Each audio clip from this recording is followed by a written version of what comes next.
নবী কোথাও যদি যাইতেন সর্বশেষ ফাতেমার থেকে বিদায় নিয়ে যাইতেন, আবার দাওয়াতের কাজ শেষ করে যখন রহমতের নবী বাসায় ঢুকতেন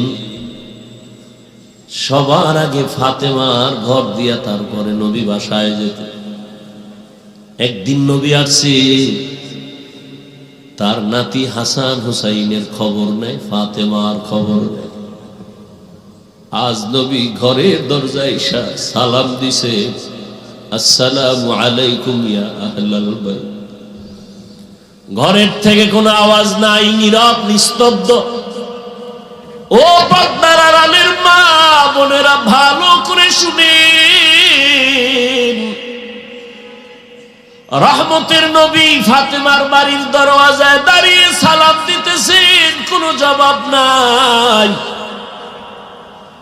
আবার আওয়াজ দিলেন, আসসালামু আলাইকুম ইয়া আহলাল বাইত।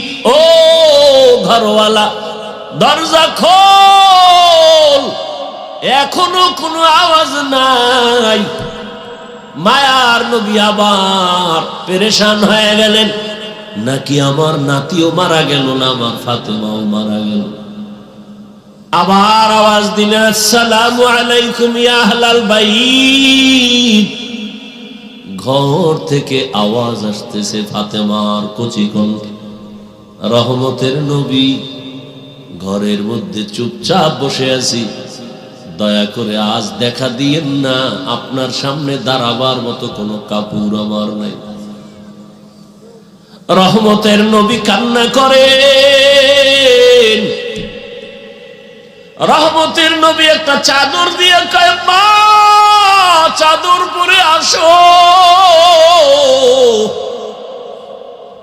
দরজা খুলে দেখে সামনে মাটির উপরে ফ্লোরে নাতি হাসান একদিকে ঘুমায়, হোসাইন একদিকে ঘুমায়। নানার কণ্ঠের আওয়াজ পাইয়া হাসান হুসাইন লাফ দিয়ে উঠে নানার গলা জড়ায় কাঁদে আর কয়, ও নানা, আম্মুর বিচার করো, আমাদের আজ খানা দেয় নাই, আমরা না খেয়ে কান্না করে করে মাটির মধ্যে পড়ে গেলাম। ফাতেমাও কাঁদে, হাসান কান্দে, নবীও কান্না করে। এমন করুন হালাত। ফাতেমা রাদিয়াল্লাহু আনহা বলেন, রহমতের নবী ঘরের চুলায় আগুন জ্বলে না, খানা নাই। আমার সন্তান আপনার নাতি হাসান হুসাইন কাঁদতেছে, কি দিব? পাতিলার মধ্যে পাত্রে পানি গরম করে সান্ত্বনা দিয়েছি, একটু অপেক্ষা কর, খানা রেডি হবে তারপরে খাবে। ওরা কান্না করতে করতে মাটির মধ্যে ঘুমিয়ে পড়েছে। রহমতের নবী কান্না করে, নবী খেজুর বের করে দিলে, নেও খেজুর, আমি খাই, তোমরাও খাও। রহমতের নবীর বরকতি হাত মুবারকের খেজুর খেয়ে 3 দিন 4 দিনের ক্ষুধা জাগায় নিবারণ হয়ে গেল। কোন দলের হুজুর? টুপির সাইজ কি এরকম আছে না কিছু? এগো কি করবেন? কয় এগো মাফ করে দিন।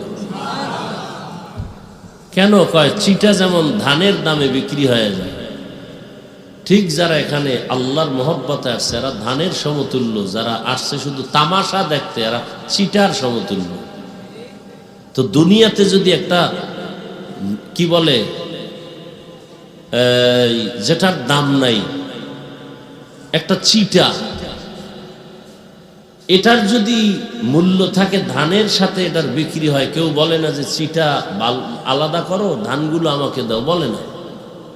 তাহলে দুনিয়ার মানুষ যদি এটাকে করতে পারে, তা আমি তো আরো দয়াময়। আর মানুষ তো আমিই বানাইছি, আমি কেন করব না? যারা আসছে আমাকে পাওয়ার জন্য আর আমার মজলিসের কাছে আসছে। একটা লোক আতরের দোকানের পাশে দাঁড়ানো, দাঁড়ায় ঘেরান পাইতেছে মজা, আর একজনে কিনা পকেটে নিতেছে। ওই লোকটারও মনে চায় কি চায় না? চায়, কিন্তু টাকা নাই। তো টাকা না থাকলে কি হবে, ঘেরান পাইনি না, ওইটা আবার কোনো আটকায় রাখা যায়, পাইতেছে। ওই ঘেরানটায় মজা আছে না নাই? আছে।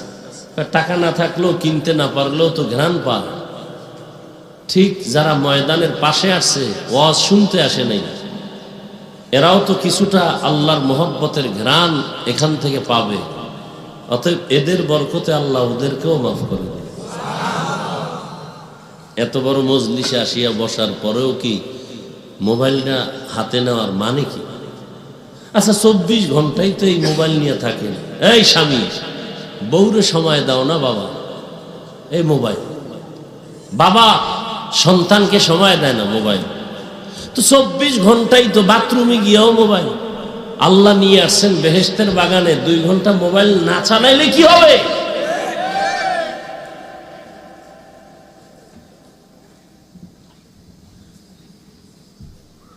সবসময় তো মোবাইল নিয়ে থাকেন। বেহেশতের বাগানে 1-1.5 ঘন্টা মোবাইল হাতে না আনলে কি হবে, কি ক্ষতি হবে বলেন?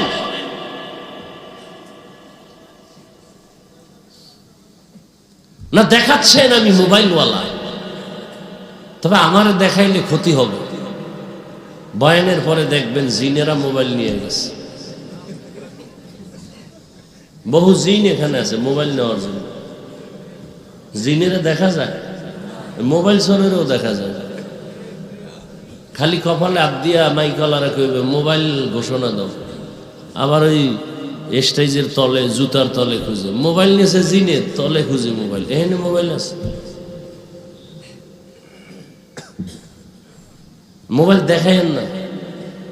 জিনরা দেখলেই কিন্তু টার্গেট করবে যে না, এইটা নিলে 2 দিনের বাজার হবে। দেখাইন না, জিনেরা দেখলেই কিন্তু নিয়ে যাবে। শেষে আমও যাবে, সালাও যাবে। আল্লাহ, তাহলে এটা একটা শ্রেষ্ঠ মজলিস। কিসের কারণে? কোরআনের কারণে। কিসের কারণে?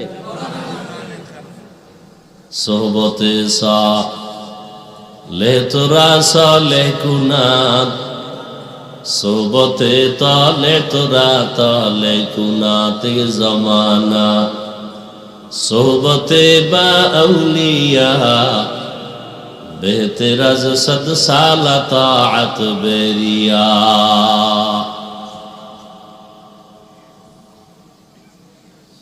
কোরআনের বরকতে এত সম্মান, কোন একজন আহলে হক উলামায়ে কেরামের কেউ দামি কোন বুজুর্গ, তাহাজ্জুদওয়ালা কোন আলেম কোন এলাকা দিয়ে যদি হেঁটে যায়, কোরআনের বরকতে আলেমের কারণে ওই এলাকার কবরের আযাব আল্লাহ মাফ করে দেন। নবীজিরে আর দেখা যাবে না, আর নবী আসবেন না আমাদেরকে কালিমার দাওয়াত দেওয়ার জন্য। নবী বলেন আমার জায়গায় আমার একদল নিরেট বন্ধু থাকবে, তারা হবে উলামা। ইন্নাল উলামা ওয়ারাসাতুল আম্বিয়া। উলামায়ে কেরাম আম্বিয়ায়ে কেরামের ওয়ারিস। এদের দাম কত জানো? এরা যতটা কদম দেয়, কদমে কদমে গুনাহ মাফ। সুবহানাল্লাহ। না নূরের ফেরেশতারা ইলম ওয়ালাদের পায়ের নিচে তাদের পাখা বিছায়া দেন। হাত্তাল হিতানু ফিল মা, পানির মধ্যে যত মাছ আছে এগুলো কোরআনওয়ালা ইলম ওয়ালার জন্য অল টাইম দোয়া করে। এলেমের বরকত, এলমেরা এজাজ করদান বেহিসাব, খালকেরা দাদান জবাবে বা সওয়াব, হক না দারত দোস্তে খলকা জারেরা, নিস্তে ই খসলত একে দিনদারেরা। একজনে আলেম না, কোরআন হাদিস জানে, সে যদি সারা রাত দাঁড়ায় দাঁড়ায় যায় নামাজে নামাজ পড়ে। আরেকজন আহলে হক আলেম বিছানায় এশার নামাজ পড়ে ঘুমায়। সাধারণ মানুষের নামাজের ইবাদতের চেয়েও আলেমের ঘুমের মূল্য আল্লাহর কাছে বেশি।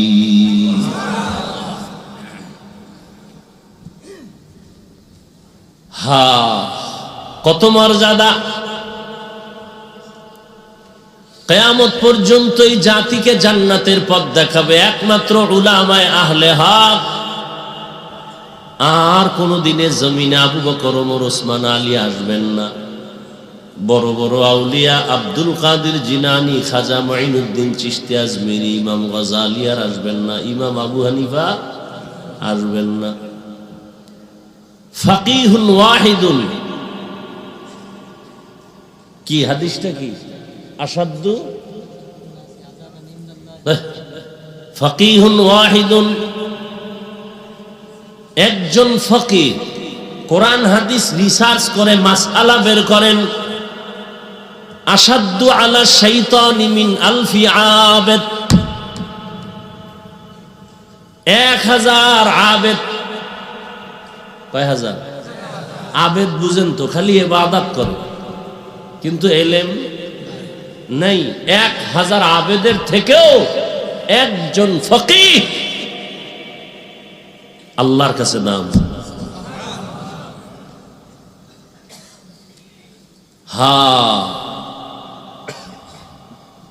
ভাইরা আমার, এই শ্রেষ্ঠ মজলিস পুরা চারপার্শ্ব থেকে নূরের ফেরেশতারা হাতে হাত লাগাইয়া আরশে আজিম পর্যন্ত তারা সিরিয়ালে দাঁড়ানো। এখান থেকে যদি কেউ মোনাজাত দিয়া তওবা করে বিদায় হয়, রহমতের নবী বলতেন, মায়ের গর্ভের বাচ্চা যেমন দুনিয়াতে নিষ্পাপ ভূমিষ্ঠ হয়, কোরআনের বাগান থেকে একজন মানুষ ওই রকমই নিষ্পাপ বাড়িতে ফিরে যায়। সোহবতে সালেহ তোরা সালেহ কুনাত, সোহবতে তালে তোরা তালে কুনাত। আল্লাহর রাসূল বলেন, যারা কোরআন শিখে, যারা শিখায় তারা দামি। শুধু তাই না, একজন আলেম কোরআনের হাফেজ এই মাদ্রাসায় পড়ে 5 ওয়াক্ত নামাজ বা জামাত আদায় করেন, কিন্তু গরিব, শীতের পোশাক কেনার টাকা নাই, বাবা খানার টাকা দিতে পারে না। এই ছেলেটা কোরআন পড়ে আর একজনে খানা দেয়, আছে না? মশারি কিনে দেয়, কিতাব কিনে দেয়, জামা কিনে দেয়। কত টাকাওয়ালা আছে বলে, একজন ইতিম সন্তানকে আমি আলেম বানানোর খরচটা মাসে মাসে দিব, দাও মাদ্রাসায় পড়াও। ওই কোরআনের হাফেজটা আলেম হইয়া আল্লাহর থেকে যে পুরস্কার পাবে, ওরে টাকা দিয়া খানা দিয়া সহযোগিতা করে যে আলেম বানানোর পেছনে সহযোগিতা করলো, ওই একজন সহযোগী খানা খাওয়ানেওয়ালা হাসরের ময়দানে ওই হাফেজে কোরআনের সমপরিমাণ পুরস্কার পেয়ে জান্নাতে যাবে। হাদিসে পাকে আর এক ঘটনা আছে, হাসরের ময়দানে আল্লাহ পাকের আদালতে একজনের ফয়সালা হবে, জাহান্নামে যাও, কোনো আমল নাই। ফেরেশতা এর হাতে হ্যান্ডকাপ লাগায় দেও, এর আমল নাই, কোনো নেক আমল, জাহান্নামে পাঠায় দাও। ফেরেশতারা যখন হাতে হ্যান্ডকাপ লাগাইয়া জাহান্নামের দিকে যাবে, এই আসামি বারবার পেছনে ফিরে তাকাবে। আল্লাহ বলবেন, ফেরেশতারা দাঁড়াও, এই বান্দাটা বারবার পেছনে তাকায় কেন? ফেরেশতারা বলেন, আল্লাহ আপনি জানেন, আমরা জানি না। আল্লাহ বলবেন, আমি অবশ্যই জানি। ওই বান্দা বারবার পেছনে তাকাইয়া অপেক্ষায় আছে, আমি রবের একটু দয়া তার উপরে হয়নি। ও চায় আমি একটু দয়া করিনি, আচ্ছা দাঁড়াও তো দেখি তো কোনো দয়া করার লাইন আছে। নবীজি বলেন, আল্লাহ বলবেন ফেরেশতাদের আমল নামাটা একটু তল্লাশি করো, দেখো কোনোদিন কোরআন শিখছেনি। আমল নামা তল্লাশি দিয়ে দেখবে কোনোদিন কোরআন হাতেও নেয় নাই। না, আল্লাহ নেয় নাই, কোরআনের সাথে সম্পর্ক নাই। আচ্ছা দেখো তো কোরআন ওয়ালা যারা, তাদের সাথে একটু সম্পর্ক আসেনি দেখো। এমন একজনের সাথে মহব্বত আছে কিনা যে আলেম। ফেরেশতারা আমল নামা তল্লাশি করে দেখবে, এমন কোনো পরিচয় নাই, জীবনে আলেমের সাথে মুসাফাও করে নাই। আল্লাহ কইবে এবার শেষবারে একটা ঝাড়া দাও। কি বলবে? দেখো এই বান্দার সাথে এমন কোন বন্ধু আছে, নিজে বন্ধুর সাথে আলেমের মহব্বত আছে। ফেরেশতারা তল্লাশি দিয়ে দেখবে, হ্যাঁ এই বান্দার একজন বন্ধু আছে, ওই বন্ধুর সাথে আলেমের সম্পর্ক। আল্লাহ বলেন আজকে তো সুপ্রিম পাওয়ার নিয়ে আমি আল্লাহ বলছি, আমি রহিম নামের দরজা খুইলা রাখছি, রহমান নামের দরজা দিয়া ওই সূত্রে টান দিয়া আলেমের মহব্বতের সূত্রে আমি তাকে জান্নাতি বানায় দিলাম। আতিনা ফি দারে দুনিয়া না হাসান, আতিনা ফি দারে উকবা না হাসান, ইয়া গিয়াসাল মুস্তাগীসিন ইহদিনা লফতিখারা বিল উলুমে ওয়াল গিনা। হর গরিদে নেকো তু তৈয়ার হে, जो न मंगे उससे तू बेजार है। আলেমের এত সম্মান কিসের কারণে বলেন? কোরআন। এ কারণেই তো রহমতের নবী দুনিয়াতে আসছেন। কোন জায়গায় বলতে পারবেন নবীজি আসছেন দুনিয়াতে? কোন জায়গায়? আপনাকে যশোরে? কোথায়? মক্কা নগরীতে আসছেন আমার রহমতের নবী। কেমন অবস্থা যখন মক্কার মানুষ ছিল চরিত্রহীন, লম্পট, এতটাই খারাপ, নারী পুরুষ একসাথে উলঙ্গ হয়ে বাইতুল্লাহ তাওয়াফ করে। কি বলবেন সুবহানাল্লাহ? এটা আবার ধাক্কা দিতে হবে না? কি শুনলেন জীবন বড় ওয়াজ।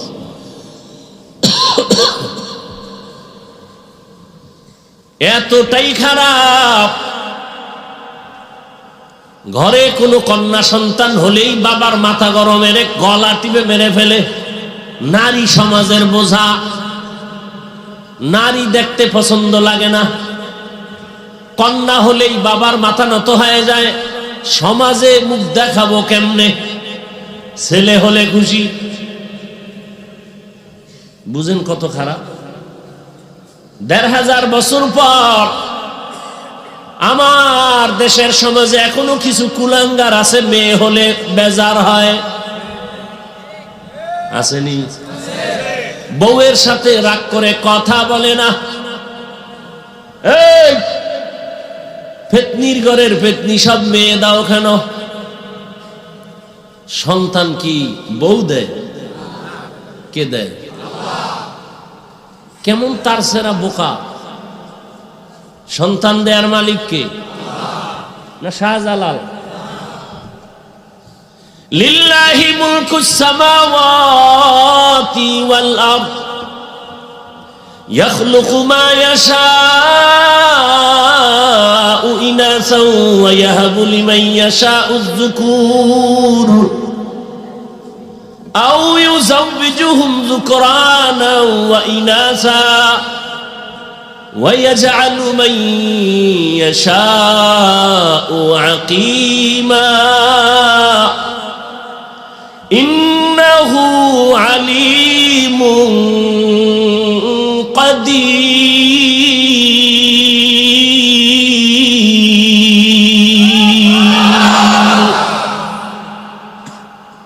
আসমান জমিনের মালিক কে?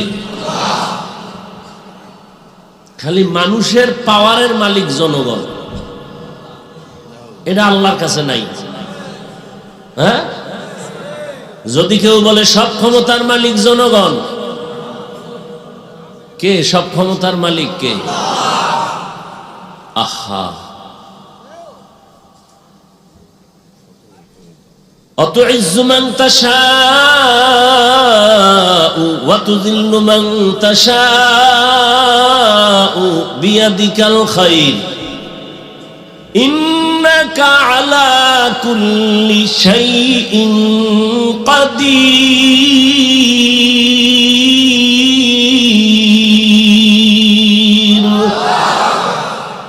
সব ক্ষমতার মালিক কাদের কুদরত দারি বর কামাল আনতা রব্বি আনতা হাসবি জুল জালাল তুহি কাদের জলিলুল্লাহ জাহাদার বহর হালে তুহি মেরা নেগাহদার। কষ্ট হইতেছে না?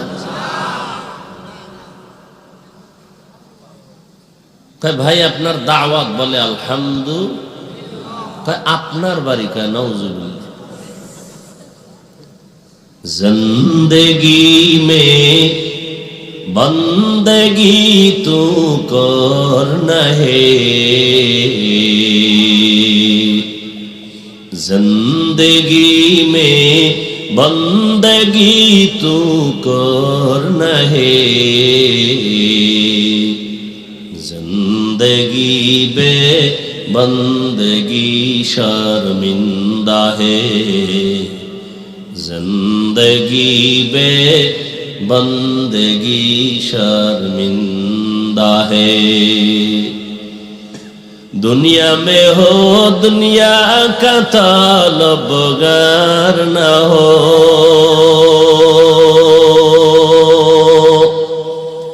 बाजार से गुजारो हो खरीदार न हो। ये दुनिया एक मिसल कागज फूल है, ये दुनिया एक मिसल कागज फूल है। जिंदगी में बंदगी तू करना है, जिंदगी बे बंदगी शर्मिंदा है, जिंदगी बे बंदगी शर्मिंदा है। जिंदगी में बंदगी कुन बंदगी, बंदगी बे जिंदगी शर्मिंदगी। আল্লাহ তাআলা বলেন,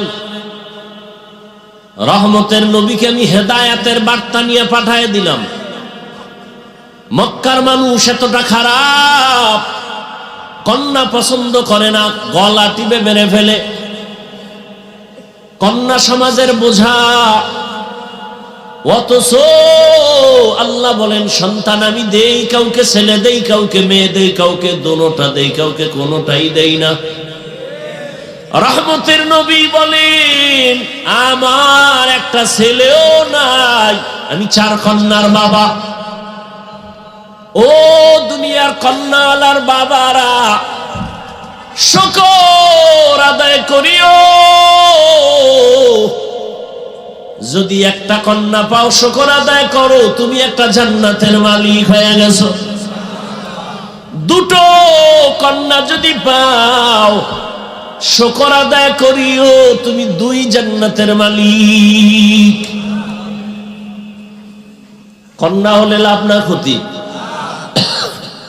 কন্যা ছেলে হলে লাভ, কামাই করে খাওয়াবে। কয়জনে যে খাওয়ায়, বিয়া করলেই নাই, বউ নাই, ছেলেও নাই। বিষয় কি কয়, ঘরে আনছে ডানা কাটা ভরি। কি কাটা ভরি? ডানা কাটা ভরি আনার পরই ঘরে কয় তোর বাবার ডানা ভালো না, কেটে ফেল। তোর মায়ের ডানাও খারাপ, চল। কই যামু? কয় যশোর শহরে ফেলাক ভাড়া ল। তোর মা বাবার ডানা ভালো না।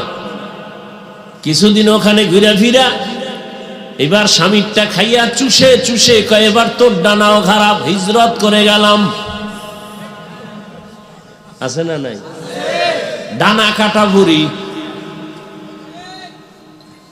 এটার ব্যাখ্যা কি আমি বুঝি না। আল্লাহ হেদায়েত দান করুন। সন্তান দেওয়ার মালিক কে? ছেলেকে দেন, মেয়েকে দেন, দোনোটাকে দেন, কোনোটাও দেন না, ক্ষমতা কার? আর আপনি স্লোগান দেন ছেলে হোক মেয়ে হোক, দুটোর বেশি নয়, একটা হলে আরো ভালো হয়, না হইলে আরো ভালো। আহা, কপাল পুড়েছে আমার। আল্লাহর জাতের কসম, ইসলাম রহমতের নবী নারীর মর্যাদা যে পরিমাণ বাড়িয়েছে, দুনিয়াতে কোন ধর্মে নারীর মর্যাদা বাড়ায় নাই। সব ধর্মে নারীর উপরে করেছে জুলুম, ইসলাম নারীর দিয়েছে অধিকার, নারীর সম্মান। এটা না বুঝার কারণে আমগো কিছু মারা রাস্তায় নেমে বলে আমগো অধিকার আদায় করতে চাই। কেমনে? কয় পুরুষ মাটি কাটবে, আমরাও কাটবো। অধিকার আদায় করে দেয়। আল্লাহ হেদায়েত দান করুন। একটা সন্তান, কন্যা সন্তান বাবার ঔরসে থাকবে, সম্মান, বাবা তার রক্ষণাবেক্ষণ করবে। মেয়েটা বিয়া দেওয়া পর্যন্ত কোনো চাপ দেওয়া যাবে না, কষ্ট দেয়া যাবে না।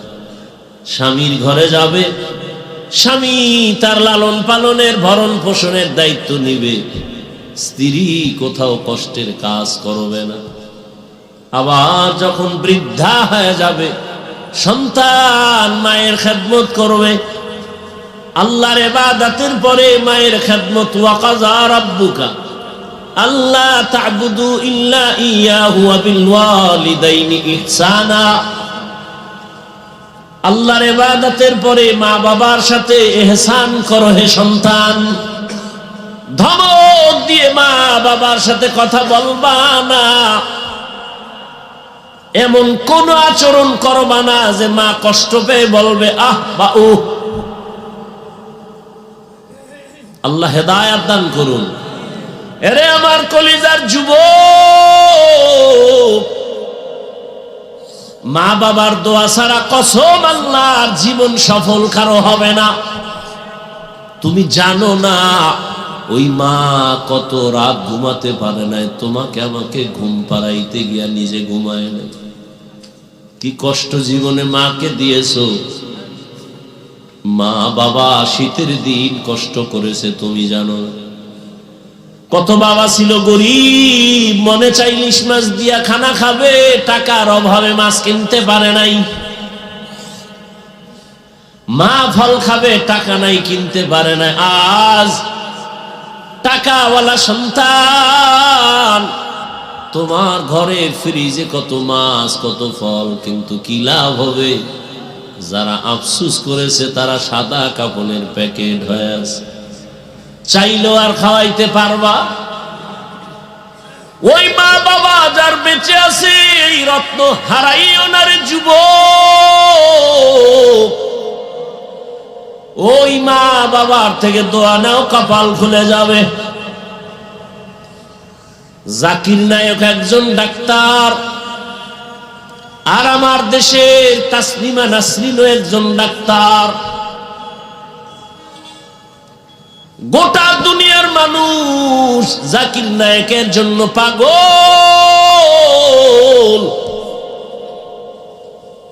টাকার গরমে, ক্ষমতার গরমে।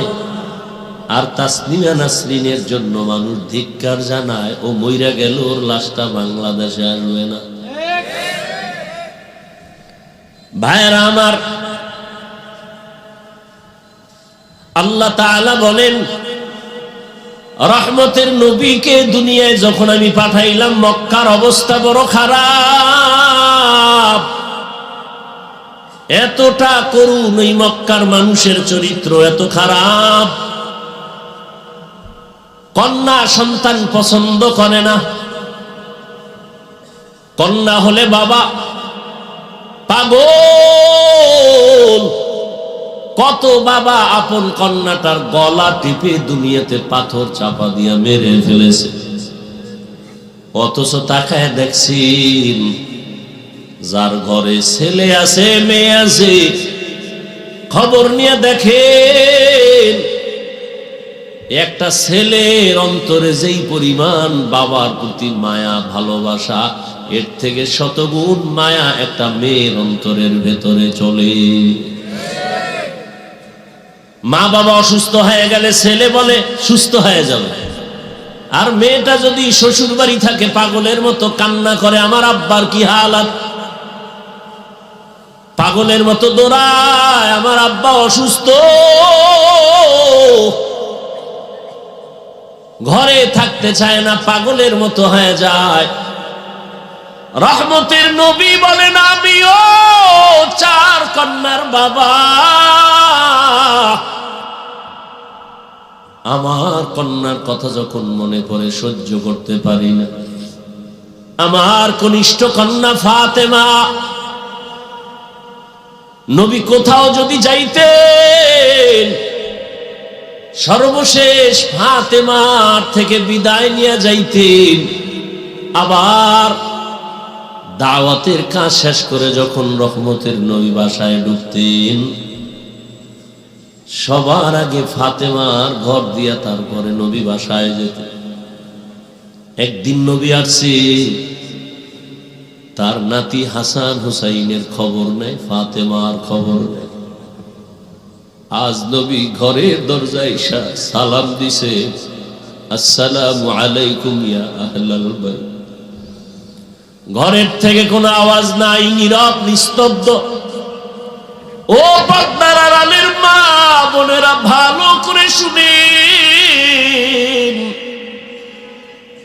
রহমতের নবী ফাতেমার বাড়ির দরওয়াজায় দাঁড়িয়ে সালাম দিতেছেন, কোনো জবাব নাই।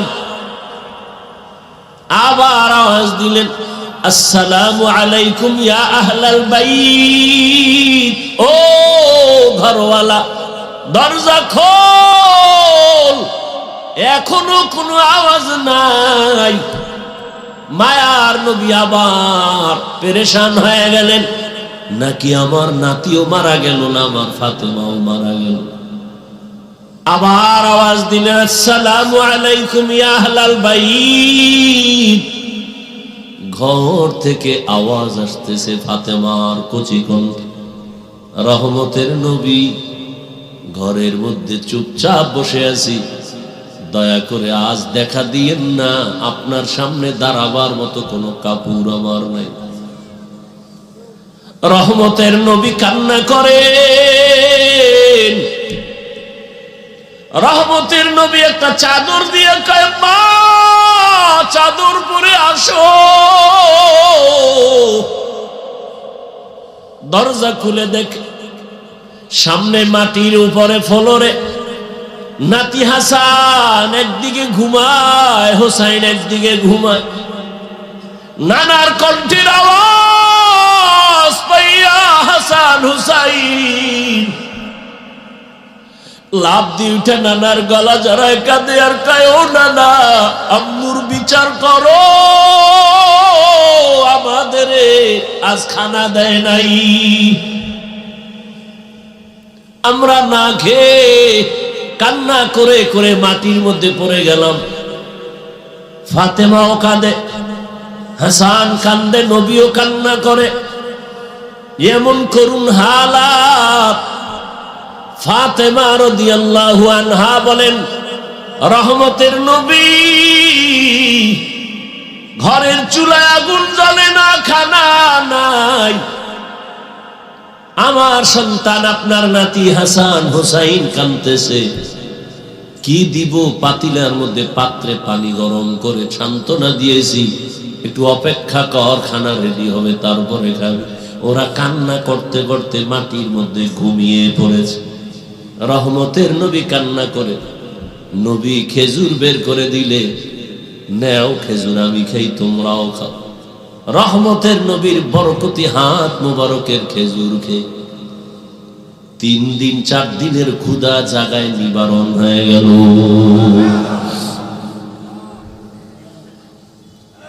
আল্লাহ তাআলা বলেন, রহমতের নবী আসছেন মক্কা নগরীতে। মক্কার মানুষগুলো এখনো তাদের ওই চরিত্রের কোনো ভালো দিক এখনো আসে নাই।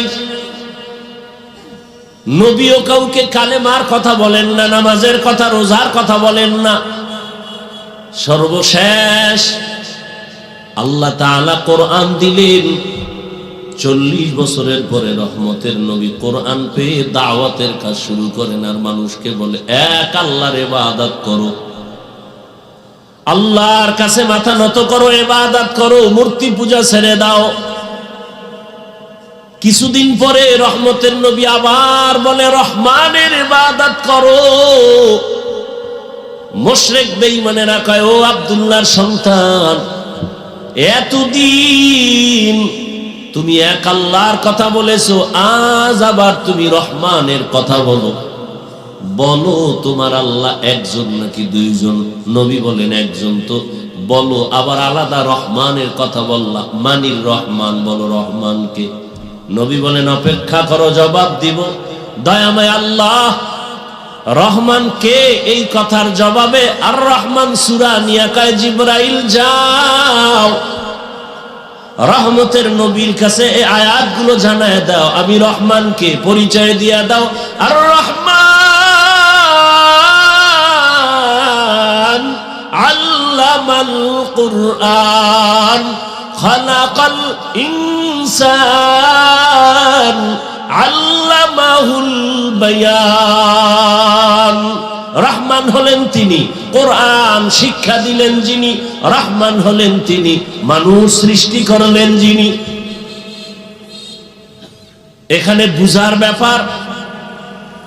আল্লাহ বলেন আমি রহমান, কেমন? আগে কোরআন শিখাইয়া তারপরে মানুষ বানাইলাম।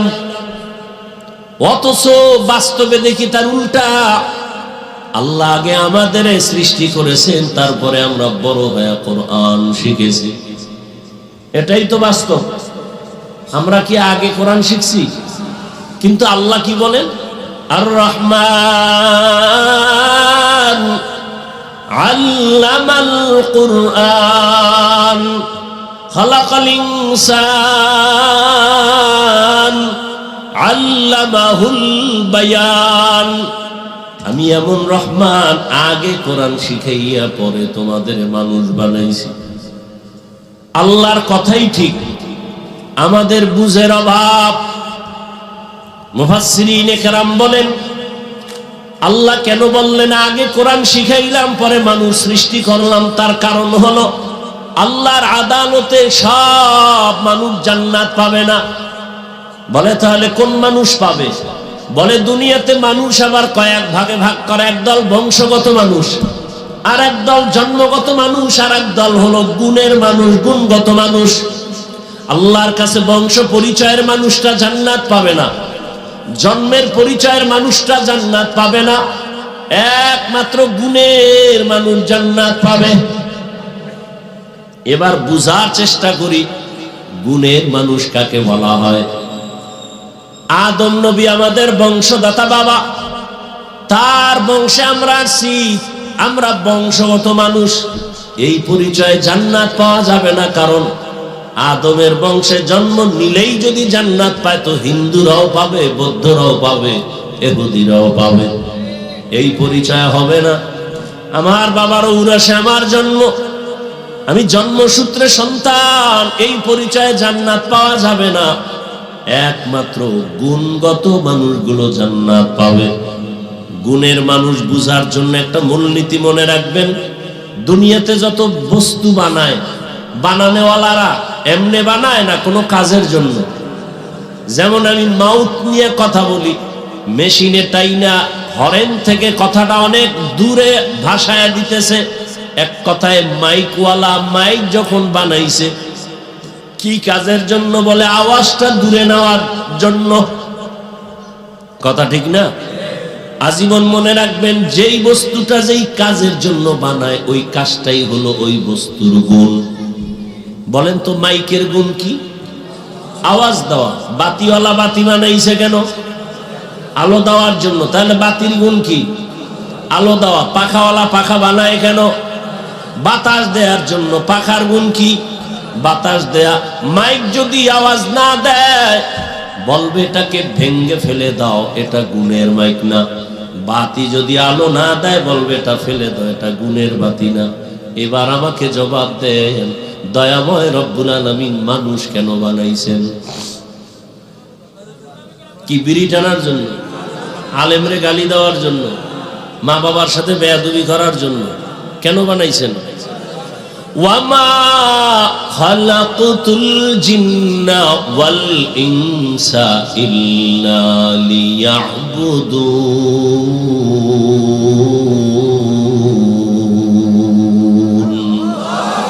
মা খালাকতুল জিন্না ওয়াল ইনসি বাখা জুজ ইবাদত নিস্তে মাকসুদ আজ্জাহা। দয়াময় আল্লাহ মানুষ বানাইছেন ইবাদতের জন্য। কোন কাজের জন্য? ইবাদত। অতএব মানুষের গুণের নাম হলো ইবাদত। আল্লাহ ইবাদতের জন্য মানুষ বানিয়েছেন। ভালো করে খেয়াল করেন, তাহলে মানুষের গুণের নাম। এখন এই ইবাদতটা কি মন গড়া না কোনো নিয়ম আছে? আছে, আছে। কয় নিয়ম জানতে হলে কোথায় যাও? বলে কোরআন ধরো। সব নিয়ম কোথায় আছে? কোরআন বুঝি না কেমনে? কয় হাদিস ধরো, কোরআনের ব্যাখ্যা হাদিস। বলে কোরআন হাদিস কিছুটাই পারি না। বলে কোরআন হাদিস বুঝার জন্য উলামায়ে কেরামের কাছে যাও। উলামায়ে কেরামের থেকে কোরআন হাদিসের ব্যাখ্যা যাই না, নিয়ম অনুযায়ী ইবাদত করলে তুমি গুণের মানুষ। গুণের মানুষ হলেই তুমি বিনা হিসাবে জান্নাতি। এই দিকে ইঙ্গিত করে আল্লাহ বলেন, আর রহমান আল্লামাল কুরআন খালাকাল ইনসান। আমি রহমান কোরআন শিখাইয়া মানুষ বানাইছি। অর্থাৎ যারা কোরআনের নিয়ম যাই না ইবাদত করবে তারা গুণের মানুষ, এরা জান্নাতি। তাহলে গুণের মানুষ হতে হলে লাগবে কোরআন, কোরআন বুঝতে হলে লাগবে হাদিস, হাদিস কোরআন বুঝতে হলে লাগবে ওলামা। তাহলে সব কথার মূল কি? কোরআন হাদিস না বুঝা ইবাদত হয় না। ইবাদত না করলে গুণের মানুষ, গুণের মানুষ না হলে জান্নাত কপালে আসবে। এদিকে ইঙ্গিত করে আল্লাহ কয়, কোরআনের মাধ্যমে ইবাদত করিয়া যারা গুণের মানুষ হবে তারা জান্নাতি। আল্লাহ বলেন, এদিকে ইঙ্গিত করে বললাম আমি আগে মানুষ বানাই নাই, আগে কোরআন শিখায় তারপরে মানুষ বানাইছি। ও আল্লাহর বান্দারা, এই গুণের মানুষ তৈরি হওয়ার ফ্যাক্টরির নাম হলো মাদ্রাসা। সারা দুনিয়ার বেঈমান আর মুনাফিকরা পাগল হয়ে গেছে, মাদ্রাসা তালা লাগাও, মাদ্রাসা বন্ধ করো। কি এইবার শিখবে কি? শিখবে স্কুলে কি? সরায়াতে আজাগার, সরায়াতে আফা। কথা বলেন। আর মাদ্রাসায় কি পড়ে? সরায়াতে ওযু, সরায়াতে আল্লাহ। ঠিক নেই? হ্যাঁ, স্কুলে পড়ো বাধা নাই, কলেজে পড়ো বাধা নাই, ডাক্তার হও, ইঞ্জিনিয়ার হও, প্রফেসর হও। তবে আদর্শ গুণের মানুষ হতে হলে উলামায়ে কেরামের ছোঁয়া লাগাও। উলামায়ে কেরামের ছোঁয়া পাইয়া স্কুল কলেজের ছাত্ররা নামাজি। বলেন, ডাক্তার, প্রফেসর, ইঞ্জিনিয়ার, আলেম ওলামাদের ছোঁয়া পেয়ে 5 ওয়াক্ত নামাজি আসেনি। অতএব স্কুলে পড়া খারাপ।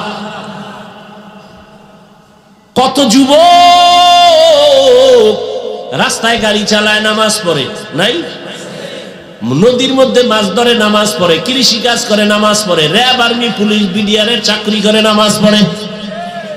ও পর্দার আড়ালের আম্মা জান, আপনার মতো কত মা কত বোন এই এলাকায় আছে নামাজি পর্দাওয়ালা নাই? এবার তাদেরকে বলবো, যারা পর্দা করেন না, নামাজ পড়েন না, দাড়ি রাখেন না, ও যুবকেরা, আপনার কপাল এত খারাপ কেন? আপনার মতো যুবকটা যদি রাস্তায় গাড়ি চালায় নামাজ পড়ে, কলেজে পড়ে নামাজ পড়ে, ডাক্তার নামাজ পড়ে, আপনার কপাল কেন খারাপ?